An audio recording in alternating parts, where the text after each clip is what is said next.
Hello dear students, projectile motion की next problem अपनी दो पार्टिकल है ए और बी से प्रोजेक्ट किए गए हैं। बी को अपवर्ड डायरेक्शन में 20 मीटर पर सेकंड से और ए को 10√2 मीटर पर सेकंड से 45 डिग्री एंगल पर। दोनों के बीच का इनिशियल सेपरेशन है 100 मीटर। क्वेश्चन ये है कि इन दोनों के बीच में मिनिमम डिस्टेंस कितनी होगी। जब भी इस टाइप का क्वेश्चन आता है तो इस टाइप के क्वेश्चन में क्या करते हैं, किसी एक पार्टिकल को अपन रेस्ट में मान लेते हैं और उसकी जो वेलोसिटी है वो वेलोसिटी अपन किसी दूसरे पार्टिकल पर ऑपोजिट डायरेक्शन में लगा देते हैं। तो ये मैं मान लेता हूं जो ये बी है वो क्या है, रेस्ट के अंदर। तो जो बी की वेलोसिटी है वो ए के ऊपर लगा देता हूं मैं ऑपोजिट डायरेक्शन में। तो कितनी हुई 20 मीटर पर सेकंड। अब इस ए की वेलोसिटी कितनी है 10√2 मीटर पर सेकंड। तो इसका हॉरिजॉन्टल कंपोनेंट तो कितना होगा 10√2 cos 45 और वर्टिकल कंपोनेंट कितना होगा 10√2 sin 45। cos 45 की वैल्यू कितनी 1/√2, ये इससे कैंसिल आउट हो गया। तो ये कितना बचेगा यहाँ से अपने पास में 10 मीटर पर सेकंड और ये भी कितना बचेगा 10 मीटर पर second.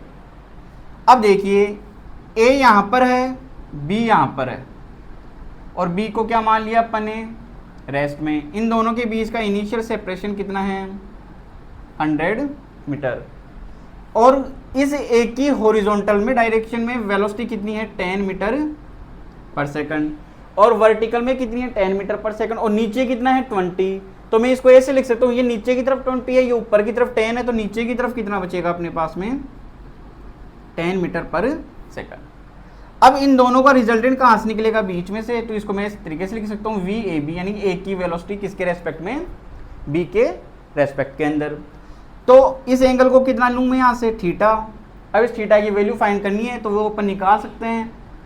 tan theta equal to क्या होता है वर्टिकल डायरेक्शन में वेलोसिटी अपॉन हॉरिजॉन्टल डायरेक्शन में। तो वर्टिकल में 10 मीटर पर सेकंड है, हॉरिजॉन्टल में भी 10 है। तो इसकी वैल्यू कितनी आ गई 1। तो थीटा कितना निकल के आया अपने पास में 45 डिग्री। इसका मीन्स इस थीटा की वैल्यू कितनी हो गई अपने पास में 45 डिग्री। अब अगर मिनिमम डिस्टेंस निकालनी है तो जिस पार्टिकल को रेस्ट में रखा है उससे रिजल्टेंट के ऊपर, रिजल्टेंट वेलोसिटी के ऊपर क्या ड्रॉ कर देते हैं अपन, परपेंडिकुलर ड्रॉ कर देते हैं। तो ये वाली जो डिस्टेंस है ये मिनिमम डिस्टेंस होगी, आर मिनिमम लिख लिया इसको मैंने। तो ये कैसे निकालूंगा मैं, इस ट्राइंगल के अंदर साइन 45 लगा देता हूँ परपेंडिकुलर अपॉन हाइपोटेनियस। हाइपोटेनियस कितना होगा यहाँ से, तो ये हॉरिजॉन्टल डिस्टेंस, ये वाली दोनों पार्टिकल्स के बीच की डिस्टेंस कितनी गिवन है अपने को 100 मीटर। तो मिनिमम डिस्टेंस क्या निकल के आएगी अपने पास में 100। साइन 45 की वैल्यू 1/√2। तो ये मिनिमम डिस्टेंस निकल के आ गया अपने पास में 50√2 मीटर।